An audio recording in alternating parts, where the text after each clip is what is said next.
अस्सलाम वालेकुम स्टूडेंट्स, मेरा नाम नुमान खालिद है और आपको यूट्यूब के इस मुल्क चैनल होम ऑफ अकाउंटेंसी पे खुशामदीद कहते हैं। प्यारे बच्चों, आज हम लोग प्रॉब्लम नंबर 8 को डिस्कस करने जा रहे हैं। इससे पहले कि हम लोग डिस्कशन का आगाज करें, जो व्यूअर्स चैनल पे नए हैं उनसे गुजारिश है कि आप चैनल को सब्सक्राइब कर दें, नोटिफिकेशन का साइन प्रेस कर दें ताकि आपको आने वाले हर नए लेक्चर के बारे में बर वक्त इत्तला मौसूल हो सके। प्यारे बच्चों, the following information in respect of mister Mohammad Fayaz is available in respect of tax year ended 30th June 2021। Basic salary ये सेक्शन 12 का हिस्सा है और टैक्सेबल होगा। इसके साथ पर मंथ नहीं लिखा हुआ तो हम इसको as it is outer column में प्लेस करेंगे। अगर पर मंथ लिखा होता तो मल्टीप्लाइड बाय 12 करते, फिर हम टैक्सेबल करते। बोनस ये सेक्शन 12 में टैक्सेबल किया जाएगा। House rent allowance at the rate of 50% of basic salary, ये बेसिक सैलरी 14 लाख है, इसका 50% लेंगे, ये 7 लाख आएगा, ये सेक्शन 12 में फुली टैक्सेबल किया जाएगा। कन्वेंस अलाउंस सेक्शन 12 में फुली टैक्सेबल किया जाएगा। Entertainment provided during training section, ये ट्रेनिंग सेशन की वजह से सेक्शन 12 में एग्जेम्प्ट रहेगा। अगर ये ट्रेनिंग सेशन का वर्ड ना लिखा गया होता तो फिर हम इसको टैक्सेबल कर देंगे। अलबत्ता ये जो 5वां पॉइंट है, ये ट्रेनिंग सेशन ये विद इन द ऑर्गेनाइजेशन था, ये इसका बेनिफिट एम्प्लॉयर को था, इसलिए ये एग्जेम्प्ट किया जाएगा। Leave encashment at the time of retirement section 12 fully taxable किया जाएगा। Tuition fee paid for 2 children, ये हमारे पास टोटल इनकम में से लेस होगी और वो भी सिर्फ उस कंडीशन में अगर हमारे पास टोटल इनकम 15 लाख से कम हो। Reimbursement of medical bill without NTN number, अच्छा ये रीइंबर्समेंट ऑफ मेडिकल बिल अगर विदाउट एनटीएन नंबर हो तो सेक्शन 12 में टैक्सेबल है। अगर ये विद एनटीएन नंबर होता तो फिर हम इसको एग्जाम्प्ट करते। Final payment of accumulated balance from unrecognised provident fund, जब भी हम अनरिकॉग्नाइज्ड प्रोविडेंट फंड से फाइनल पेमेंट रिसीव करेंगे हम उस अमाउंट का 50% टैक्सेबल कर देंगे। सो 1,80,000 का 50% टैक्सेबल होगा। प्रॉपर्टी इनकम ये सेक्शन 15 में जाएगा, इसकी अमाउंट 3 लाख है। इस अमाउंट को हम टैक्सेबल कर सकते हैं 2 कंडीशन में। हम फर्स्ट अटेम्प्ट में इसको एग्जेम्प्ट वाले कॉलम में लिखेंगे और इसको सेपरेट टैक्स रेट के तौर पर ट्रीट करेंगे। अगर इसकी अमाउंट 2 लाख से ज्यादा हो तो तभी इसका टैक्स ट्रीटमेंट होगा, और वो भी ये होगा कि हम इसमें से 2 लाख को माइनस करेंगे, जो अजाफी अमाउंट 1 लाख होगी उसका 5% लेंगे। ये सेपरेट ब्लॉक ऑफ इनकम का ट्रीटमेंट है। लेकिन टैक्स ईयर 2021 से हम इसको सेपरेटली तौर पर भी ट्रीट कर सकते हैं और नॉर्मल टैक्स रेट के तौर पर भी ट्रीट कर सकते हैं। अगर नॉर्मल टैक्स रेट के तौर पर ट्रीट करेंगे तो तब इसका टैक्स ज्यादा बनेगा। इस कंडीशन में हम इसको सेपरेट ब्लॉक ऑफ इनकम के तौर पर ही ट्रीट करेंगे। लेटर ऑन हम इसको न्यूमेरिकल रेजोल्यूशन करते हुए डिस्कस करते हैं कि हम लोग कैसे करेंगे। अलबत्ता ये सेक्शन 15 में एग्जेम्प्ट वाले कॉलम में रहेगा। Profit from speculation business and loss from another speculation business, ये दोनों पॉइंट सेक्शन 18 के हैं। Profit from speculation business inner column में लिखा जाएगा, loss from another speculation business इसमें से माइनस किया जाएगा और डिफरेंस लेके जो अमाउंट आएगी 67,000 उसको हम लोग यहाँ पे टैक्सेबल कर देंगे। किसमें? सेक्शन 18 में। Gain on sale of public company share holding period more than 2 year, हमारे पास पब्लिक कंपनी के शेयर्स हैं और इसका जो होल्डिंग पीरियड है वो मोर देन 2 ईयर है। प्यारे बच्चों, जो पब्लिक कंपनी के शेयर्स हैं ये सेक्शन 37A में आता है, कैपिटल गेन में आता है, ये एग्जेम्प्ट वाले कॉलम में रहेगा। जो पब्लिक कंपनी के शेयर्स हैं इस पे 48 मंथ यानी कि 4 साल से पहले किसी भी डेट को आपने सेल किया हो तो आपके गेन के ऊपर 15% टैक्स चार्ज किया जाएगा। सो इसके 2 ट्रीटमेंट है, सेक्शन 37 एग्जेम्प्ट और हम इसको सेपरेटली तौर पर टैक्स चार्ज करेंगे at the rate of 15%। Loss on sale of immovable property, आपने इमूवेबल प्रॉपर्टी को सेल किया और उसके ऊपर लॉस हुआ तो जो लॉस है ये सेक्शन 37 में ही प्लेस किया जाएगा, एग्जेम्प्ट के कॉलम में रहेगा। अगर गेन होता तो हम सेपरेटली तौर पर टैक्स चार्ज करते। Income from talk deliver on TV grass और अमाउंट है 45,000। बच्चों, जब भी हम टीवी टॉक शो डिलीवर करते हैं या एग्जामिनेशन शिप करते हैं तो हमें 10% टैक्स डिडक्ट करना पड़ता है। दैट मीन कि अगर मैं किसी जगह पे एग्जामिनेशन पे जाऊं तो मुझे जो मुआवजा दिया जाएगा वो मेरी 10% कटौती के बाद दिया जाएगा। वो जो 10% टैक्स की कटौती के बाद होगा उसको मैं बोला करूंगा अपने पास एग्जामिनेशन फीस रिसीव नेट, और अगर ग्रास है तो इसका मतलब है कि इसमें टैक्स वाली अमाउंट शामिल है। हमने जब भी सोल्यूशन प्रिपेयर करना है तो हमने ग्रास अमाउंट के ऊपर प्रिपेयर करना है। इस क्वेश्चन में तो ये ग्रास अमाउंट बनी है, हम इसमें सिंपली तौर पर सेक्शन 39 में जाएंगे और इसको टैक्सेबल कर देंगे और हम इसका एडवांस टैक्स याद रखेंगे जो हमने पे किया होगा वो 10% होगा, इसी अमाउंट का 10% होगा। तो अभी हमें उस अमाउंट की तरफ नहीं जाना क्योंकि अभी तो हम सेक्शन 39 की तरफ पहले रहेंगे और उसमें हम टैक्सेबल करेंगे और जब हम एडवांस टैक्स की तरफ जाएंगे तब हम इसका 45% लेंगे, सॉरी 10% लेंगे। 45,000 का जो 4500 आएगा। Specified value of bonus share receive from listed company, अगर लिस्टेड कंपनी से बोनस शेयर रिसीव हो तो ये एफटीआर का पॉइंट है, फाइनल टैक्स रिजाइम का पॉइंट है, ये 5% फिक्स रेट है। अगर ये प्राइवेट कंपनी से रिसीव किया होता तो फिर हम इसको सेक्शन 39 में डील करते हैं।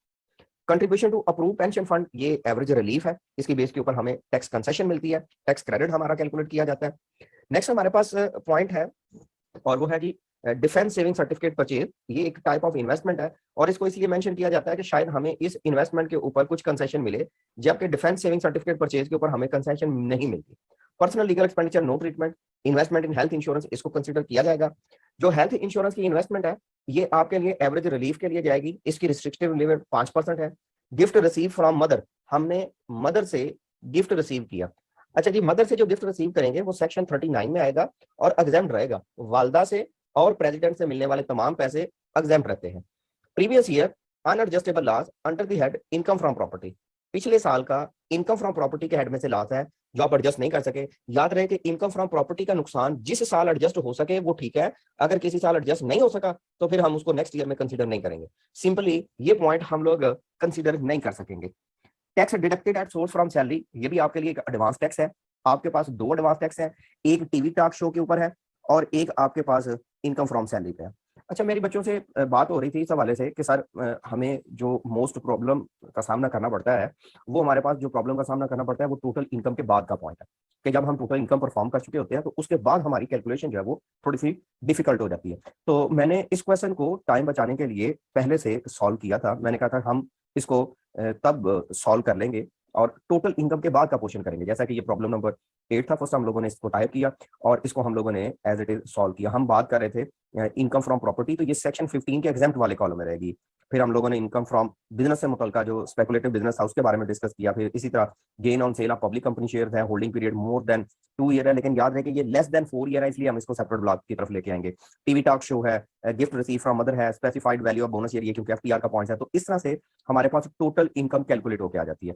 अच्छा बच्चों, जब हम लोग टोटल इनकम कैलकुलेट कर लेते हैं तो इस टोटल इनकम में से हम लोग 5 चीजें लेस करते हैं: ज़कात, donation, worker welfare fund, profit on debt and tuition fee. यहाँ से हम लोग लेस करेंगे ट्यूशन फी जो क्वेश्चन में मेंशन है, लेकिन इस क्वेश्चन में ये अलाउड नहीं है। ट्यूशन फीस लिख के यहाँ पे आप लिख दीजिएगा नॉट अलाउड, ये अलाउड नहीं है ड्यू टू, क्योंकि जो टोटल इनकम है वो हमारे पास मोर देन 15 लाख, अगर ये 15 लाख से ज्यादा हो तो फिर हम ट्यूशन फीस का पॉइंट यहाँ पे परफॉर्म नहीं कर सकेंगे। अच्छा जी बच्चों, यहाँ से हम लोग कुछ भी लेस नहीं करेंगे। इसके बाद जो हमारे पास पॉइंट आएगा वो हमारे पास एक्चुअल इनकम के तौर पर आ जाएगा। एक्चुअल इनकम सेम यही अमाउंट 288 टेट्रा 0, क्योंकि इस क्वेश्चन में share from association of person नहीं है, तो इस वजह से हम लोग एक्चुअल इनकम भी इसी को नाम देंगे और टोटल टैक्सेबल इनकम भी इसी को नाम देंगे।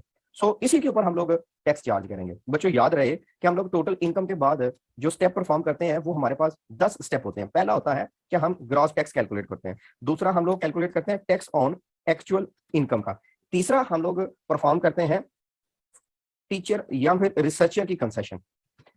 अच्छा जी, फिर हम लोग जो परफॉर्म करते हैं वो फॉरेन टैक्स पेड है। फॉरेन टैक्स पेड के अगर हमने कोई बाहर टैक्स पे किया हो उसकी कंसेशन, फॉरेन टैक्स क्रेडिट की कंसेशन परफॉर्म करते हैं।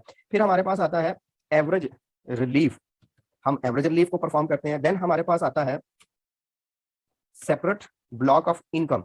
सेपरेट ब्लॉक ऑफ इनकम में हमारे पास कुछ चीजें मेंशन है, जैसा कि इस क्वेश्चन में भी मेंशन है। हमारे पास gain on sale of property भी है, सॉरी प्रॉपर्टी के ऊपर इनकम भी है और gain on sale of public company share भी है। देन हम लोग परफॉर्म करते हैं एडवांस टैक्स, इसको डिडक्ट करते हैं और then net tax payable with return. मेरे बच्चों ये पैटर्न हम फॉलो करते हैं। इन सब के बारे में इंडिविजुअली तौर पर लेक्चर प्रेजेंट किए गए हैं। मैंने इस लेक्चर के डिस्क्रिप्शन में भी उन लेक्चर की पूरी जो प्ले लिस्ट है जिसमें हम लोगों ने पहले शुरू में income from salary, property, business capital gain और उसके बाद income from other sources, allowable deduction, rebate, concession और ये एवरेज लीव, सारे के ऊपर अलग अलग एक लेक्चर बना हुआ है, तो उसको हम लोगों ने यहाँ पे मेंशन किया हुआ डिस्क्रिप्शन में, आप चाहे तो उसको चेक कर सकते हैं। अच्छा जी, 9th पॉइंट होता है हमारे पास एफटीआर का पॉइंट और 10th पॉइंट होता है नोट्स। अभी हमें ये 10 पॉइंट पूरे करने हैं। पहले पॉइंट की बात करते हैं कि ये जो हमारे पास ग्रॉस टैक्स है इसको किस तरह से ट्रीट किया जाएगा। बच्चों एनुअल पेपर में जो हमारा न्यूमेरिकल हमारे पास मौजूद होगा उसी न्यूमेरिकल के नीचे हमारे पास टैक्स रेट भी मौजूद होंगे। उन टैक्स रेट को हम लोग टैक्स स्लैब्स का भी नाम देते हैं। उन टैक्स स्लैब्स की बेस के ऊपर हम लोग अपने क्वेश्चंस को सॉल्व करेंगे कि जी इसके ऊपर इतना रेट चार्ज होता है, इसके ऊपर इतना रेट चार्ज होता है। मैं इन स्लैब्स को आपके साथ शो ऑफ करता हूं और इनमें से टैक्स कैलकुलेट करने का तरीका भी आपके साथ शेयर करता हूं। ये हम लोगों ने यहाँ पे शेयर किया है, हमारे पास टेबल है, ये एनुअल पेपर में हमारे क्वेश्चन के नीचे प्रिंट किया जाएगा। अच्छा, इसको जरा यूज करने का तरीका कार देख लें। हमारी इनकम है 28 लाख और 80,000। यहाँ पे लिखा गया जी where the taxable income does not exceed 6 lakh तो 0%, exceed 6 lakh but less than 12 lakh तो 5% ऑफ अमाउंट एक्सीडिंग 6 लाख। हमारी इनकम तो इस स्लैब में भी फॉल नहीं करती। थर्ड है above 12 lakh but less than 18 lakh. Fourth है above 18 lakh but less than 25 lakh. Fifth है हमारे पास टैक्सेबल इनकम एक्सीड 25 लाख। इस स्लैब में फॉल करती है, जिसमें वो कहता है 195,000 तो फिक्स है, plus 17.5% of amount exceeding 25 lakh. ये जो लास्ट डिजिट है ना, इसको हम लोग यहाँ पे चूज कर लेते हैं। ये ग्रास टैक्स कैलकुलेट करने का प्लीज तरीका देख लीजिएगा। इसको, इस पॉइंट को आप डबल लाइन कर लीजिएगा, ये आपके पास जी डबल लाइन रह जाएगा। डबल लाइन का मतलब है ये मजीद किसी कैलकुलेशन में पार्ट प्ले नहीं करेगा। अच्छा जी, सबसे पहला पॉइंट होता है ग्रॉस टैक्स कैलकुलेट करना। यहाँ पे आप लिख दीजिएगा जी ग्रॉस टैक्स, यहाँ पे आप लिख देना जी income tax up to 25 lakh. अच्छा, ये सारा पोर्शन ना आप ये जो ग्रास टैक्स है इसी तरह मार्कर से चाहे आप हेडिंग लिख लीजिएगा, income tax up to 25 lakh. एक फिक्स अमाउंट है जो हमने यहाँ से चेक किया है, और वो थी 195,000, ये तो हमारे पास फिक्स रेट होगा। अब आपने यहाँ पे लिख देना जी income tax on balance, income tax on balance. हमारी इनकम तो ज्यादा थी ना, हमारी इनकम तो 28,80,000 थी। इसमें से जो अभी टैक्स सिर्फ चार्ज हुआ है वो तो 25 लाख के ऊपर हुआ है। तो जो अजाफी अमाउंट है जो कि 3,80,000 आती है, उसके ऊपर तो अभी टैक्स ही नहीं चार्ज हुआ, उसके ऊपर तो फिक्स टैक्स का रेट उसने मेंशन किया 17.5%। अच्छा जी, वो जो 17.5% है वो हम लोगों ने अलग से चार्ज करना है। अगर आप इसका 17.5% कैलकुलेट करें तो ये अमाउंट आपके पास कैलकुलेट होकर आती है 66,500। इन दोनों वैल्यूज को आप ऐड कर दें। ऐड करने के बाद इस पॉइंट को आप आउटर कॉलम में ले जाइएगा, अमाउंट है 261500।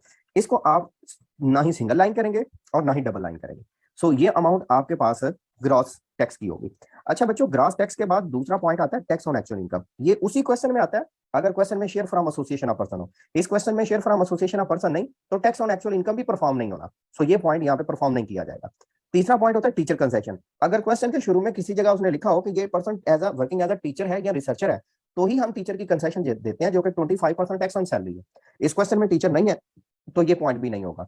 फोर्थ पॉइंट है फॉरेन टैक्स पेड। अगर किसी जगह क्वेश्चन रीड करते हुए उसने हमें बताया हो कि भाई हमारा जो फॉरेन टैक्स पेड है उसकी अमाउंट इतनी है, हम लोगों ने इस क्वेश्चन में देखा है कि फॉरेन टैक्स पेड का कोई पॉइंट मौजूद नहीं है, इसलिए हम फॉरेन टैक्स पेड का पॉइंट नहीं कर सकते। अलबत्ता एवरेज रिलीफ के 2 पॉइंट मौजूद है, यहाँ पे हम लोग लिख देंगे जी less average relief, less average relief. अच्छा, इस एवरेज रिलीफ को टैक्स कंसेशन का भी, टैक्स क्रेडिट का भी, टैक्स रिलीफ का भी नाम दिया जाता है। इसमें टोटल 4 पॉइंट्स होते हैं, donation, investment in share life insurance, investment in health insurance, या फिर contribution to approve pension fund. इसमें से 2 पॉइंट मौजूद है। एक पॉइंट है हमारे पास पहला इन्वेस्टमेंट इन हेल्थ इंश्योरेंस। अच्छा, इनकी कुछ लिमिटेशन है।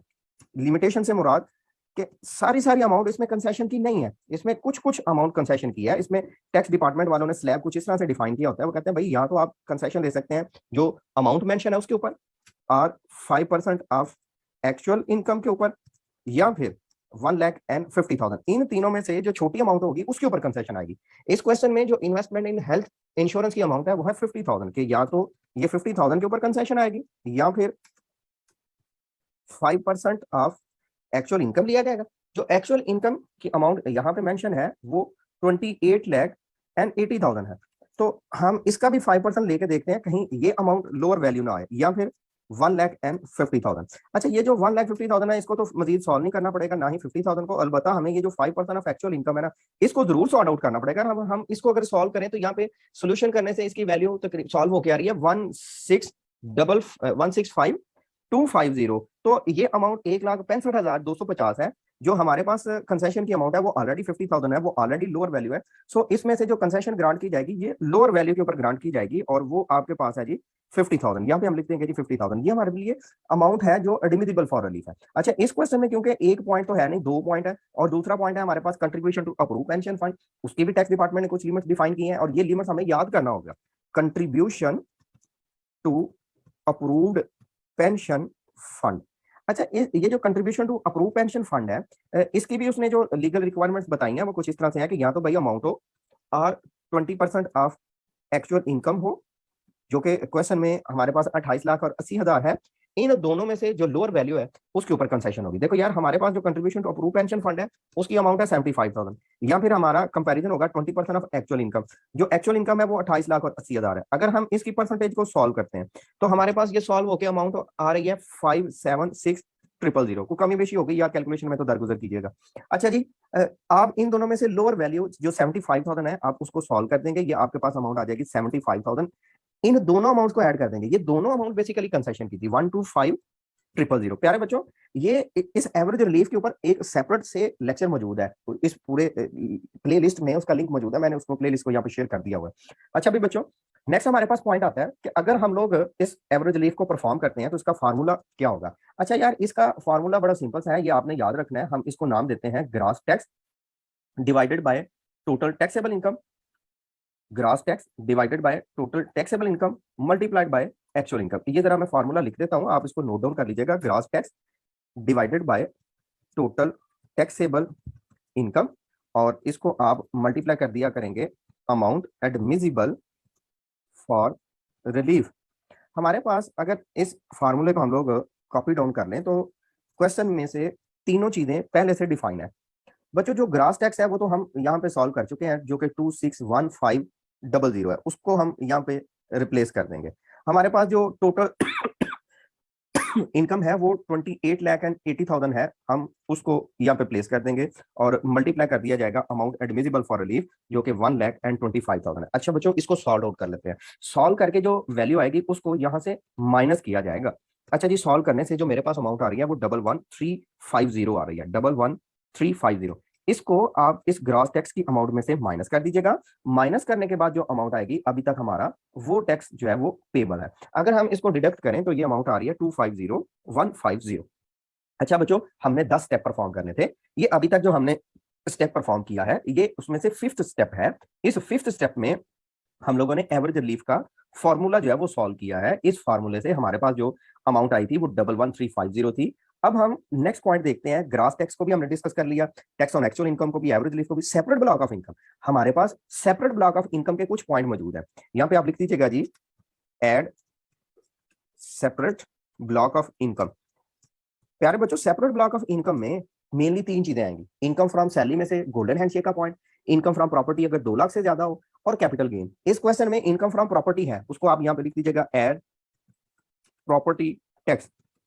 जो प्रॉपर्टी का टैक्स बन रहा है वो अमाउंट 3 लाख है, 2 लाख से ज्यादा है। इसमें से आपने 2 लाख को सब्ट्रैक्ट करना है, जो बाकी आंसर आएगा वो 1 लाख आएगा, उसके ऊपर आपने 5% सॉल्व करना है, तो आपके पास सिंपली वो अमाउंट आ जाएगी 5000। आप इसको ऐड कर दीजिएगा। वैसे टैक्स ईयर 2021 से, जो अभी जिसका एग्जाम होना है 2022 में, इस पे हमारे पास इनकम फ्रॉम प्रॉपर्टी की ऑप्शन है कि आप इसको चाहे सेपरेट ब्लॉक ऑफ इनकम में डिस्कस कर लें, चाहे आप नॉर्मल टैक्स रेट के तौर पर कर लें। इस क्वेश्चन में हम इसको नॉर्मल टैक्स रेट के तौर पर नहीं कर रहे, सेपरेट के लिए कर रहे हैं, क्योंकि उसमें ही टैक्स चार्ज करना इसके लिए बेनिफिट है, कम टैक्स चार्ज होगा। एक पॉइंट है जी आपके पास, gain on sale of public company share, और इसका holding period less than 4 year है, 2 ईयर है। Gain on sale of public company share. अच्छा, इसकी अमाउंट हमने सेक्शन 37A में ही प्लेस की थी। इसकी अमाउंट हमारे पास है 50,000। हम यहाँ पे लिख लेते हैं जी 50,000, और इसको मल्टीप्लाई कर देते हैं 15% से। सॉल्व करें तो ये हमारे पास सॉल्व होकर अमाउंट आ रही है 7500। दोनों को आप ऐड कर दें तो ऐड करने से आपके पास जो अमाउंट आ रही है वो 12,500 आ रही है। इन दोनों वैल्यूज को आप ऐड अप कर दें। ऐड अप करने से आपके पास जो अमाउंट कैलकुलेट होकर आ रही है वो है 262650। अच्छा जी बच्चों, इसमें से हम लोग लेस कर देंगे एडवांस टैक्स को। ये 7th पॉइंट जो है, इसमें 2 एडवांस टैक्स के पॉइंट है। एक टीवी टॉक शो से मुतल्लिका, और एक आपके पास टैक्स डिडक्टेड फ्रॉम सैलरी से मुतल्लिका। तो पहले टीवी टॉक शो को डिस्कस कर लेते हैं। प्यारे बच्चों, टीवी टॉक शो से मुतल्लिका जो पॉइंट मौजूद है वो है 45,000। अच्छा, ये 45,000 का 10% ले लिया जाएगा, जो कि अमाउंट आएगी 4500। प्यारे बच्चों, नेक्स्ट हमारे पास जो सैलरी का टैक्स है जो डिडक्ट किया गया, वो तो पहले से उसने कैलकुलेट किया है 249000। इन दोनों को ऐड कर लेते हैं, और ऐड करने से आपके पास जो अमाउंट आती है उसको यहाँ से सब्ट्रैक्ट कर दिया जाएगा 253500। प्यारे बच्चों, इन दोनों अमाउंट का डिफरेंस ले लेते हैं। अच्छा जी, अगर हम इन दोनों अमाउंट का डिफरेंस लें तो आपके पास जो अमाउंट कैलकुलेट होके आ रही है वो है 9150। प्यारे बच्चों, ये हमारे पास net tax payable with return है। कभी कभार ऐसा मुमकिन है कि हमारा जो टैक्स यहाँ पे कैलकुलेट हो वो एडवांस टैक्स से छोटी वैल्यू, एडवांस टैक्स ग्रेटर हो, फिर उसको हम net tax payable with return नहीं बोलेंगे, उसको हम लोग बोलेंगे claim of income tax refund. अब 9th पॉइंट की बात करते हैं, एफटीआर, जो कि क्वेश्चन में मौजूद है। एफटीआर का एक पॉइंट मौजूद है, यहाँ पे आप हेडिंग दे दीजिएगा एफटीआर, और specified value of bonus share received from listed company. अच्छा, ये जो अमाउंट है ये हमने सेक्शन 37A के एग्जेम्प्ट वाले सेक्शन 39 में इसको प्लेस किया था एग्जेम्प्ट वाले कॉलम में। ये 25,000 है। इसके ऊपर जो एडवांस टैक्स बनता है, वो जो फिक्स रेट बनता है वो 5% है। अभी हम उसका 5% ले लेंगे और उसकी अमाउंट को सेपरेटली तौर पर प्रेजेंट करेंगे, जो कि अमाउंट आती है 1250। प्यारे बच्चों, अब जिन जिन पैटर्न्स, जिन जिन कुलियास को, जिन जिन तरीकाकार को फॉलो करते हुए हम लोगों ने किसी चीज को, किसी अमाउंट को टैक्सेबल और एग्जेम्प्ट किया था, उसको यहाँ पे लिख देंगे। जैसा कि हमने डिफेंस सेविंग सर्टिफिकेट का इफेक्ट नहीं था किया, तो वो हमने यहाँ पे मेंशन कर दिया कि भाई उसने नहीं किया। अच्छा, जो सबसे इंपॉर्टेंट पॉइंट है वो टैक्स इनकम फ्रॉम प्रॉपर्टी से मुतल्लिक है, वो आपने लाजमी लिखना है। बाकी भी आप लिखिएगा, लेकिन ये लाजमी है। अगर आपके पास इनकम फ्रॉम प्रॉपर्टी आ गई तो आप यहाँ पे लिख दीजिएगा जी, with effect from tax year 2021 it is up to taxpayer, ये टैक्स पेयर के ऊपर है, to charge tax on property income either NTR normal tax rate और STR separate tax rate. Here यहां पे जो अभी केस हम डिस्कस कर रहे हैं, property tax will be lower as STR, कि ये जो हमने सेपरेट टैक्स रेट के तौर पर चार्ज किया है, ये रेट लोअर है। अच्छा देखो कैसे लोअर है यार, यहाँ पे 1 लाख का 5% चार्ज किया गया, और अगर हम इनकम फ्रॉम प्रॉपर्टी को यहाँ पे एग्जेम्प्ट के कॉलम में ना लिखते, इस आउटर कॉलम में लेके जाते, आउटर कॉलम में लेके जाते, ऑब्वियसली तौर पर ये अमाउंट भी ग्रेटर आती, और अगर ये अमाउंट भी ग्रेटर आती तो फिर ये 17.5% टैक्स चार्ज होता। तो 17.5% टैक्स ज्यादा है, 5% टैक्स रेट कम है, इसलिए मेरे बच्चों हम लोग इसको सेपरेटली तौर पर टैक्स चार्ज करेंगे। ये स्टूडेंट, ये हमारे पास आज का न्यूमेरिकल था, न्यूमेरिकल नंबर 8। इसके साथ साथ हम लोग ऑनलाइन कोचिंग फैसिलिटी भी प्रोवाइड करते हैं जूम क्लास एप्लीकेशन के जरिए। अगर आप में से किसी बच्चे को जूम क्लासेस रिक्वायर्ड हो तो आप हमसे रब्ता कर सकते हैं। इस चैनल के ऊपर सिर्फ टैक्सेशन के नहीं, एडवांस कास्ट टैक्स और बीकॉम 1, MBA, BBA और दूसरे वो तमाम सब्जेक्ट जो आईकॉम में इंटरमीडिएट लेवल पे, ओ लेवल पे, ए लेवल पे करवाए जाते हैं, उनके रिकॉर्डेड लेक्चर भी और उनकी जूम क्लासेस भी अवेलेबल है। प्यारे बच्चों, इस न्यूमेरिकल या इनकम टैक्स के न्यूमेरिकल से मुतल्लिका past paper, important question, income tax का फॉर्मेट, थ्योरी के नोट अगर आपको रिक्वायर्ड हो तो मैंने अपना व्हाट्सअप नंबर डिस्क्रिप्शन पे भी मेंशन किया हुआ है, और मैं यहाँ पे भी मेंशन कर देता हूँ 034460460421। इस पे आप रब्ता कर सकते हैं और आप ये जो नोट्स हैं ये फ्री ऑफ कॉस्ट ले सकते हैं। इसके अलावा कुछ रिकॉर्डेड लेक्चर भी अवेलेबल है जो हम सेल करते हैं, क्योंकि सम टाइम ऐसा होता है कुछ बच्चे ऐसे इलाकों से बिलोंग करते हैं जहाँ पे जूम की क्लासेस या सिग्नल के लिए इंटरनेट स्ट्रेंथ उतनी अच्छी नहीं है, तो उनके लिए रिकॉर्डेड लेक्चर भी अवेलेबल है। अगर आप चाहें तो वो भी बाय कर सकते हैं। मे बी आपको प्लेलिस्ट में से कुछ लेक्चर जो है वो प्राइवेट भी नजर आए, तो आप उनको भी पेड सब्सक्रिप्शन पे खरीद सकते हैं। अपना बहुत सा ख्याल रखिएगा, दुआ में याद रखिएगा। अल्लाह हाफिज।